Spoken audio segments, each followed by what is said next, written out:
भक्तों की एक श्रेणी ऐसी है जो दुख पड़ने पर ही भगवान का नाम लेती है। दुख का बादल छटते ही भगवान को भूल जाते हैं।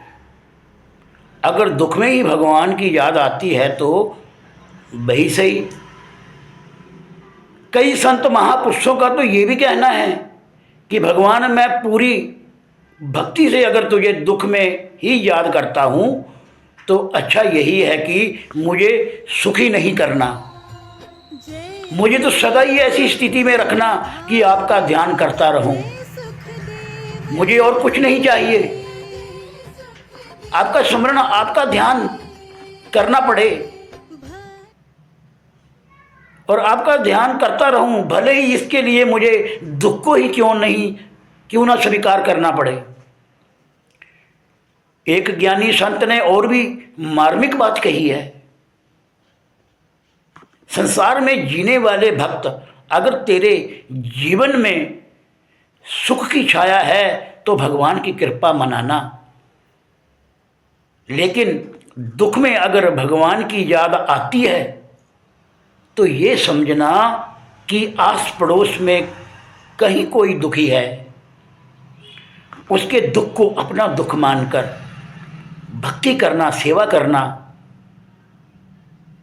सिमरन और सेवा से तेरा कल्याण हो जाएगा। बहुत ही सुंदर और सरल मार्ग है ये। अपने पड़ोसी, मित्र, बंधु, आसपास दिखने वाले सभी जाने अनजाने लोग जो कोई भी दर्द में है, पीड़ित है, उसकी पीड़ा में शामिल हो जाइए, उसकी सेवा करिए और हृदय से भक्ति का उद्गार अभिव्यक्त करते रहिए। हम अपने जीवन में यदा कदा इस तरह का अनुभव करते हैं कि विषम परिस्थितियों में जब अपने भी साथ छोड़ जाते हैं, कोई साधन नहीं बन पा रहा है, घर में विवाह या अन्य कोई बड़ा काम उपस्थित है, बड़े ही धर्म संकट की घड़ी है, फिर कोई चमत्कार होता है और काम बन जाता है, बिगड़ता नहीं है। उसी समय जो काम बनता है वह किसी दैवी शक्ति की सहायता से ही। संकट में प्रभु का सिमरण किया, उनकी प्रार्थना की, उनकी कृपा हुई और काम बन गया। प्रार्थना करें, नियमित रूप से प्रार्थना करें। अपने दैन्य भाव को मन में लाकर, अपने अहंकार को गलाकर प्रार्थना करें। एक बहुत ही सुंदर प्रार्थना है।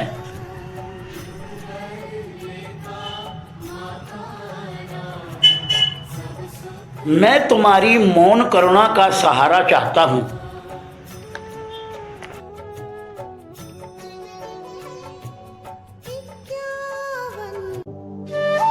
मैं अपनी आंखों में आंसू मांगता हूं और आंसुओं में ये शक्ति जो तुम्हें द्रवित कर दे, मेरी पुकार सुनकर और तरस खाकर अपनी गोद में बैठने का सौभाग्य प्रदान कर दे, ऐसी करुणा तुमसे चाहता हूं। जोड़कर कण कण कृपण आकाश ने तारे सजाए, जो कि उज्जवल हैं सही पर क्या किसी के काम आए।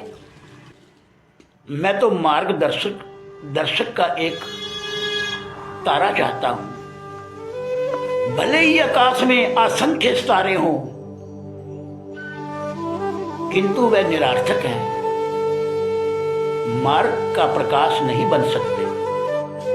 भगवान, मुझे एक ऐसा तारा दे देना जो मेरा पथ प्रदर्शक बन सके, अर्थात